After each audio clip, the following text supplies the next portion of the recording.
सौ कविता केदारनाथ कुलकर्णी, संस्कार भारती सांगली जिल्हा समितीची सचिव। इथं आपण आत्ता खारे क्लब हाऊसमध्ये जमलेलो आहोत। प्रतिवर्षीप्रमाणे सांगली जिल्हा समितीचा वर्धापन दिन आम्ही साजरा करतो आहे। यंदाचा वर्धापन दिन हा 33वा वर्धापन दिन आहे समितीचा। दरवर्षीप्रमाणे यंदाही आम्ही 2 कलाकारांना पुरस्कृत करत आहोत।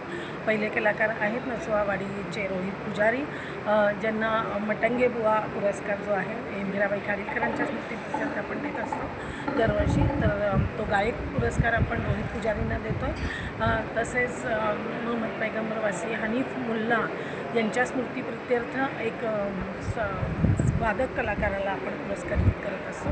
तो यंदा आपण आपले सांगलीचे तसेच तुंगचे महेश नवाळे सर या तब्बलजींना देत आहोत। या पुरस्कारासाठी आम्हाला यंदा संस्कार भारती पश्चिम प्रांताच्या सर्व पदाधिकाऱ्यांचे पण शुभेच्छा मिळालेल्या आहेत। तसेच पुरस्कार प्रदान करण्यासाठी माननीय श्री विनयजी सहस्रबुद्धे तसेच सांगलीचे आमदार श्री सुधीरदादा गाडगीळ हेही इथं उपस्थित आहेत आणि त्यांनी आम्हालाही शुभेच्छा दिल्या समितीला आणि कलाकारांनाही त्यांच्या भावी आयुष्यासाठी शुभेच्छा दिल्या।